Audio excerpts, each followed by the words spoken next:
And as soon as the U.S. government is prepared to respect our country and to treat us as allies and partners again, we will welcome the...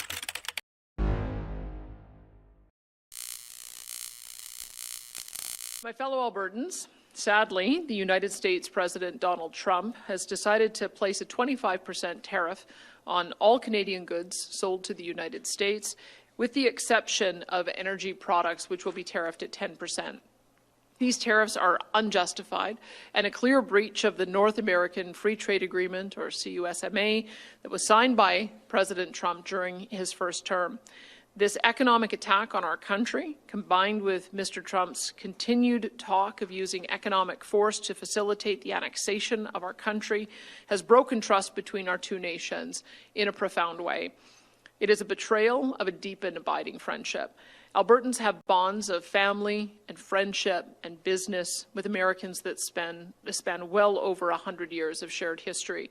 We have always appreciated and shared the American ideals of entrepreneurship and free markets and civil liberties.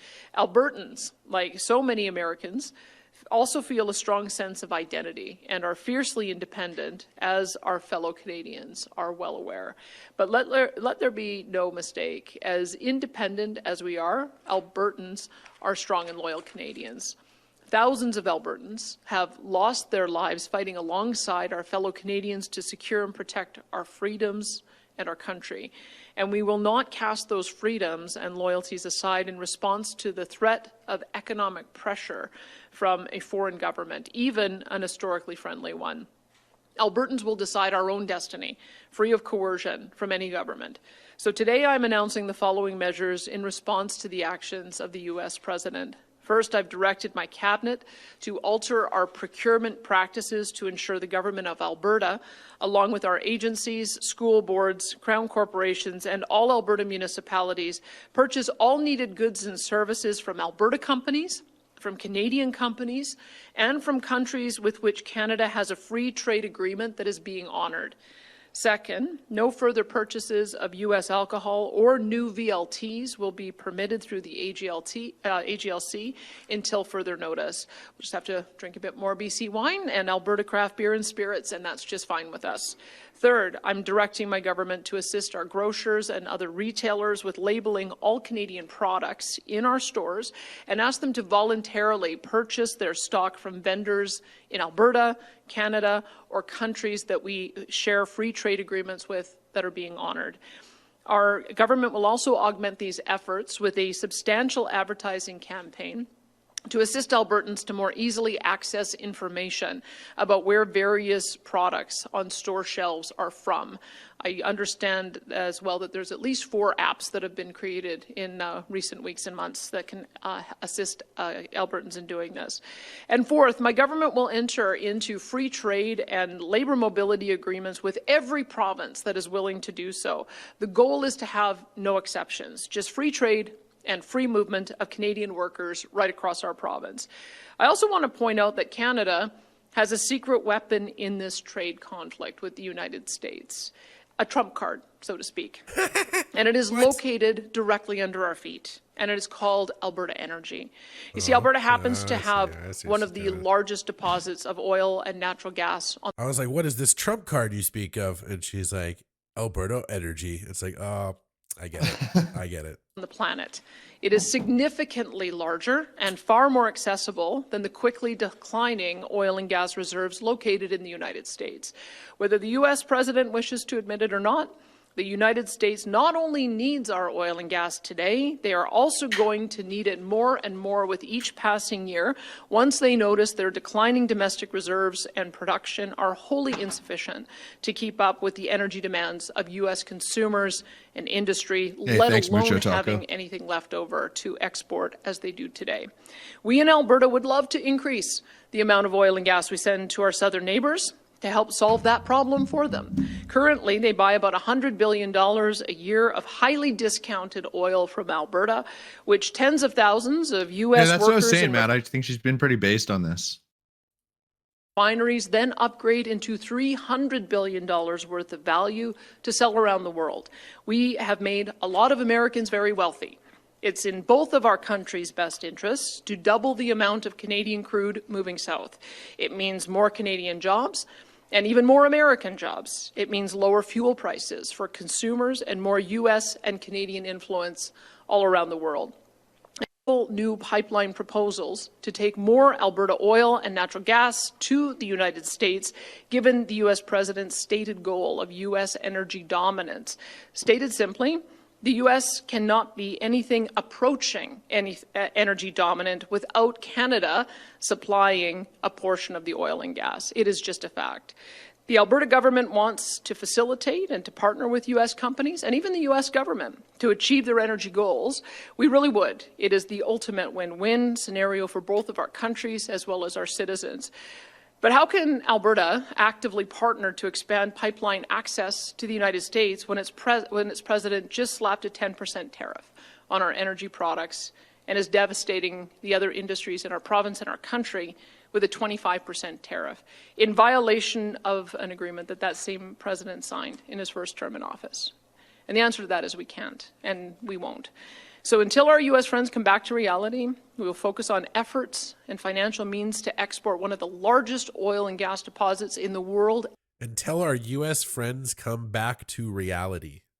You hear that rhetoric, guys? Everyone wants to say that she's a Trumper and a traitor for going over the kiss. I've heard such crazy shit about her, and I'm just like, I feel like it wasn't really fair. I'm happy I reserved that judgment too. I said I was never calling her a traitor. I was just saying, I just have friends that did, and I was a little bit iffy on it when she was doing, because initially when they had that premier meeting, she was the only one who didn't sign on to the agreement, right? And I was like, holy, like you have to have a cohesive, like you have to be like all in. That's because it was gonna hurt them a lot more on the same page. Shutting off the energy, like where do you from what I understand, there was a lot of decisions being made without without all the premiers being consulted, right? And I think that was kind of the problem, because look at Trudeau. Like, you think he can manage anything? Like, he can't manage anything. You know what I mean? Like, but I don't know. At the same time, like I'm learning a lot about this as it unfolds as well, right? And these situations, like last time we had tariffs, like I didn't really like, I was like, oh, this is certain products are affected maybe at work, and they're like, oh, this, watch your materials on this, because it has something to do with cardboard was being tariffed and stuff, or paper tariffs. I remember, like, it's just really stupid to cut off stuff, right?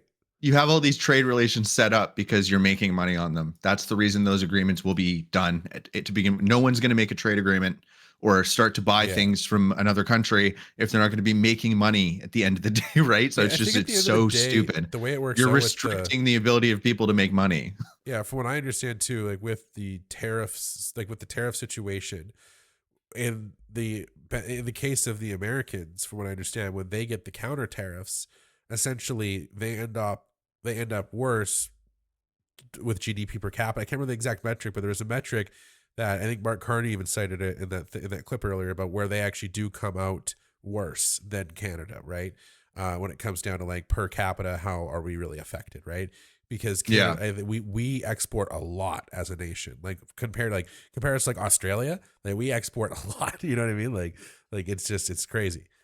Elsewhere. Yeah, and you got to think all those exports that we're giving to the United States, they make money on those exports. That's why they're importing our goods, is to make money on them. That's what I mean. You're literally choking your economy out by putting tariffs on. It doesn't make any sense. Too, like things apparently there's certain parts that go back and cross, like engines or something, go like across the border twice sometimes to be built or more. Yeah.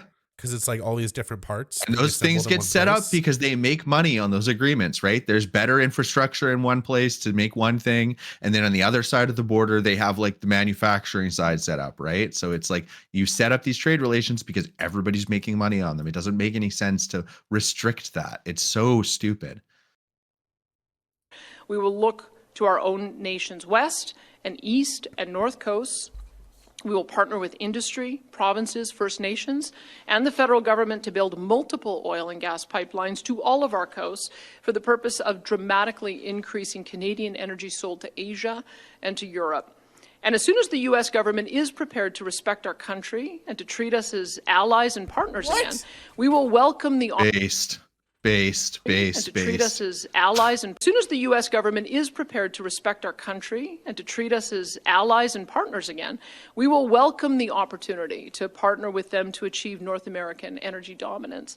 Of course, for this strategy to work in Alberta, we will need to see a significant attitude adjustment from many of our fellow Canadian political leaders with respect to the importance of unlocking and exporting. Yeah, I'm in favor of retaliatory tariffs. I think every single leader is in favor of it. I am really happy with Pierre's rhetoric lately. I feel like that is definitely on point and where you need to be. I've been happy with it too. And I think they've all been. And to see all these people get upset about it, to me, like, if you're upset with this direction he's going, like, you know, it's just, and you're surprised, it just, to me, blows my mind. Because it's like, have we not been watching the same people talk all the time? Have we not been watching the same footage, you know? But anyways, stop pausing, try to get through this. Exporting Canadian energy around the world. But I'm confident that Canadians want exactly that right now, and that they will elect politicians who share that view, regardless of who they may have supported previously. Alberta is counting on it. No nation on earth has more resource wealth per person than Canada. We have the potential to be an energy and economic juggernaut, able to punch well above our weight class in virtually anything, from energy to manufacturing to technology to military defense. As Canadians, if we're going to survive this dispute with our neighbors in the short term and win in the long term, we must commit to this strategy. No more excuses. It's time to start building pipe, developing resources, and constructing new ports on every coast without further delay. And as for existing oil and gas sent to the United States, Alberta does not and will not support cutting off or taxing Canadian companies on existing energy exports to the United States, and that's for two key reasons. First, doing so will hurt Canadians far worse than Americans should the U.S. retaliate in kind. Actually, understanding economics would make you want to give retaliatory tariffs. Just saying. Because what else are you going to do? Just take it and bend over and lube it up for them? Yeah. Like, it's like I don't want them to do that. Like, I personally don't. Which Did you see those guys that went down from Alberta and said that they wanted Trump to make us the 51st state? Like, a bunch of losers. Holy, I know. Like, honestly, like that. And there's a day you would have been, you know. I'm not gonna say. I don't want to say these 5 words on screen, but like, you know, like I don't know, man. I was saying some pretty. That used to be what we call. I've got some words for those guys. Like that, what we call it. If you're asking for someone to take over our country that's not from our country, you're a traitor. Like that's what you are. Like that's what I thought it was. Like they're like thinking about it and like fingering themselves. It's disgusting. Okay, Saul, let's just chill out here. Try and keep the stream PG-13. That was a little 14A there. Yeah, that was a little too graphic for me. Those in Ontario and Quebec, which still rely on importing fuel from the United States, largely due to the cancellation of the Energy East pipeline project. If we had Energy East, then cutting off or taxing Alberta crude without Energy East, cutting off or taxing Alberta crude going south is utterly self-defeating. But also importantly, U.S. polls are showing that the Trump tariffs, especially against Canada, are not at all popular with the American public, certainly not popular with the stock market. And that unpopularity is growing and will continue to grow daily as these self-destructive tariffs drive up the cost of food and fuel and housing and almost everything else for American consumers. Cutting off energy entirely would make Canada the bad guy for Americans, and we don't want that. We want the Americans to blame their struggles. And from what I understand, the retaliatory tariffs are being positioned. When I'm talking about the tariffs, I'm talking about in a generalized area. Like, I wouldn't put none out. You do put some, like they're doing on like Florida tariffs. Orange juice. Like, who here I don't buy Florida orange juice. You know what I mean? Like, you know, there's like random things like that they put in there. But I think that is still, you need to do something, is what I'm saying, right? You can't just do nothing. You can't just take it lying down, because then they won't stop. I don't think we can anymore, Arthur. Right? That's the problem, you know, and America's doing themselves a huge disservice, right? Because before you had all these countries that were relying on America for their military strength, right? They gave them all these favorable trade relations and everything because America, well, you got our back. Yeah, we'll let you guys do this. And they're cutting all those off, right? So now all these other countries are going to have to get their own nuclear programs. They're going to have to get their own militaries. Everything's going to be less stable because of this, right? America was like positioning themselves to keep the world peaceful through strength. And now they're saying, no, we actually, you know, we're strong, but we don't really want to do anything with that strength. yeah, we think you guys should actually be doing this too. Isn't the best thing to do. Like the it's EU insane. Might not it's be so stupid. more powerful than the US, but they're pretty powerful. And like, you know, there are scenarios like if they have a huge economy too, way bigger than Russia. Canada sucks because no matter what happens in those scenarios, if America is getting hit, like we're getting dragged right into it, and we're part of it, whether or not we want to be, either with America or whoever else is attacking, right? It's either America's side or the other side. Like we don't have a choice as Canada. And that's what sucks.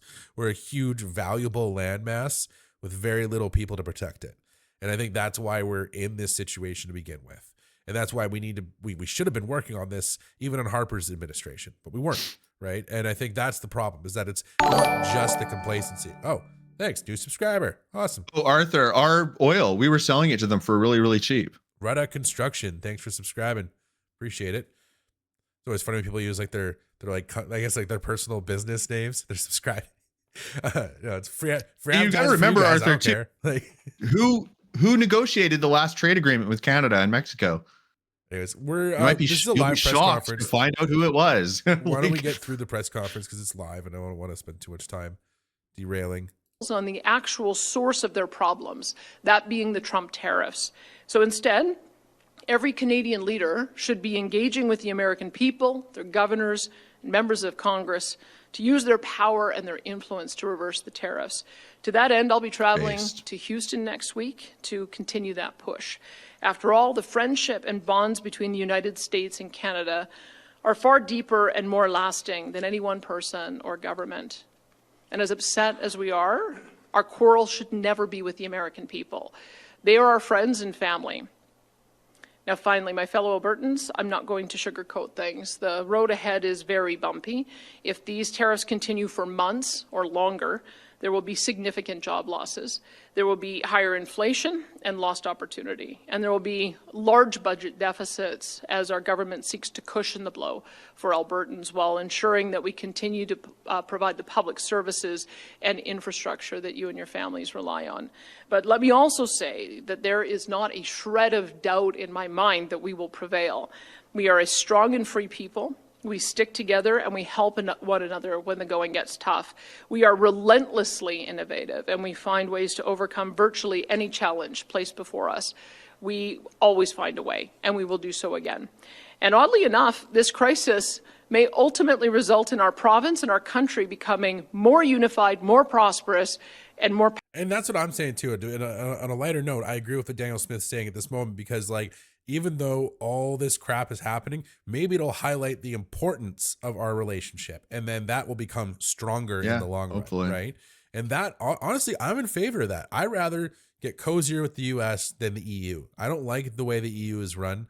I don't like their style of governance and their societal values I don't align with as much. So to me, we just got to remember who is closer to us, though, right? Like, people can say all this stuff about the EU and their free speech laws and stuff, but you got to remember it is way worse in Russia. Russia has way less free speech. China has way less. I just feel like that. I know you're not. I know you're not. But I'm just saying, I feel like there's been this like inability to see that on the especially in America right now, where they're like, they think that the real enemy is like this stuff that's creeping in through the EU. And it's like, dude, there's less free speech in Russia, right? Well, less than that. The way the EU is, I feel like they just have this more like the progressive approach, right? Like the way the liberals would want to run things is the way I look at it. And like, that's not what I want, right? Like if you took the corruption out of our liberal administration, they wouldn't have been as crazy of a government, but it was because they were incompetent and corrupted.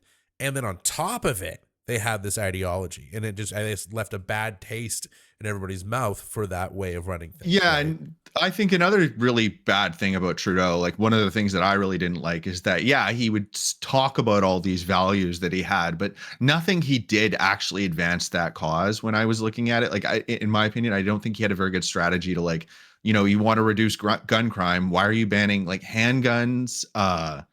Banning handguns from like people who have licenses isn't like the best way to do that, right? Like most of these guns are being brought in over the border. They're not legally bought firearms. Like just little things you can do that would help more if you actually cared about those issues instead of just like virtue signaling on them, right? Powerful than ever before. Make Alberta and Canada remain forever strong and free. and thank you for that. And now I'd like to turn things over to Minister Mike Ellis for an update on our interdiction patrol teams. Okay, so we didn't miss much there.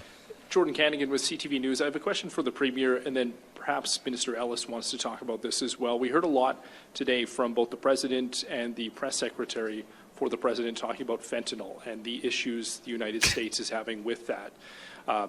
The Press Secretary, for instance, today saying that there's been a 2,000% increase in the amount of fentanyl coming from Canada into the United States. I don't know where those numbers are coming from. I don't know if you can dispute those numbers, but how confident are you that the actions that you're taking here in Alberta will address that and at least appease some of those questions that the President seems to be having? Sure. I mean, I don't say it lightly when I say our border northbound is secure. traffic, yeah. Now, look, do we have a fentanyl crisis in North America? For sure. As previously noted by the RCMP, we have over 4,000 organized crime groups that have set up shop in Canada. We have, as confirmed by the RCMP, we have become a net exporter of fentanyl, so that is a concern. However, I can tell you that our Alberta law enforcement response teams have been working very closely with the DEA, as an example, to make sure that that border is secure and that they're stopping the flow of drugs from Canada into the United States. But remember, I've said this before a long time ago, this is a two-way street. There's a lot of drugs that are coming from the United States, especially cocaine, into Canada. There are illegal guns that are coming from the United States into Canada. And there's also the human trafficking, right, that is coming from the United States into Canada. The 4 people, I believe, that were fairly recently caught were not going from Canada into the United States. They were going from the United States into Canada. So I would hope that the President shares with us our concerns regarding the border. That's some pretty minor details, right? Just minor details. Certainly in Alberta, we are doing our part to secure the border. Secure the border. I would certainly ask that the President do his part to secure the border as well. And maybe if I can ask the Premier to answer that question as well. Yesterday on CNBC, you also talked about how it appeared that the President was moving away perhaps from the fentanyl issue. Today, again, it comes up. A second part of my question is about the being against export tax and whether Canada should consider that at all. What is Alberta willing to do if the federal government does put in some type of export tax or decide to cut off energy to the U.S.? Well, an export tax would be a violation of the 1977 Pipeline Treaty. We've committed to not tax the content of energy products going down to the United States, and I would hope that the federal government would abide by Alberta's wishes not to unfairly tax our jurisdiction. I know what an export tax would mean. $150 billion worth of product taxed at 25% would generate $40 billion for Ottawa. That would then be spent on Ottawa's priorities, and I have absolutely no interest. You will notice that when Doug talked about adding a surtax, he wasn't talking about Ottawa adding an export tax that then would be collected by Ottawa to be decided where it was going to be spent by Ottawa. He's adding that tax so that he has the ability to keep those dollars in his own province to be able to defray any of the damage on his own people. So I would say it is not on. It's not been on from the beginning. And you do not demonstrate that you are a reliable supplier of energy products to our most important trading partner by acting in that kind of erratic way. So there's no circumstance under which I would support an export tax. The other question you had was? Danielle Smith. I was just wondering about, it seems to be the goalposts are moving all of the time. It's not that the goalposts are moving. It's that he has two different tariffs. Using it to kind of explain why she has that position. Yeah. She's good at it. Yeah, and I've been saying this before. She's pretty she's got a lot of common sense, right? And I love using the word just common sharp. sense. Everybody hates it. I love using it. It's like even what Carney's saying. It's a lot of it's common sense sometimes. Like honestly, like it's like this is stuff I don't think would have been that off base like 20 years ago. But for whatever reason, I just hate how common sense is used now because there's so much incompetence in our government that it just sounds like you're like an alien suggesting doing rational things. You know what I mean? So it's just that's why I'm actually feeling optimistic about our future, right? Like I am worried, but I don't know if I operate in good faith on this situation and I think about it, I think we can only come out stronger with our relationship with America at this point. I think that things eventually, whether it happens through Trump's administration or not, will get better with America. And same thing with our own government. I think everyone's standards of what they're going to demand from their politicians is going to go up. And I think that is what we're already starting to see with someone like Mark Carney potentially becoming Liberal leader, right? Like he was leading the internal Liberal polls for how long, right? So like, to me, that shows that there's this appetite for not Trudeau and not this insanity we've been dealing with for a long time. Yeah. Yeah, I mean, as much as you guys, even if you hate Carney, you have to admit, like, it's so much better than Trudeau. Yeah, I'm still, I like Poilievre more. Like, and also, I don't think Carney has the salt. I just think to say he's some evil, dumb, evil vampire banker from England is just like, ridiculous. It's like, come on, like let's get back to reality for a second here. And really, like, this is a guy who wrote multiple books. He's not an idiot, clearly, but does that mean he has the salt to be a leader? Does that make him a leader? I don't think so personally. That's, well, I like the way that you put it too. That where you say that it's rather than thinking about who's worse, we're thinking about who's better, which is like finally, yeah. And then to what Kenzie said in the chat too, Smith is a great speaker, politician, whether you agree with her or not. Yeah, I'm somebody who doesn't usually agree with her on a lot of stuff, right? But I think, yeah, she's really sharp with answering questions, and she's good at like explaining things in a way that I think. I'm not a big fan of the way Carney wants to do things. I think his you don't have to write down what she said to understand it.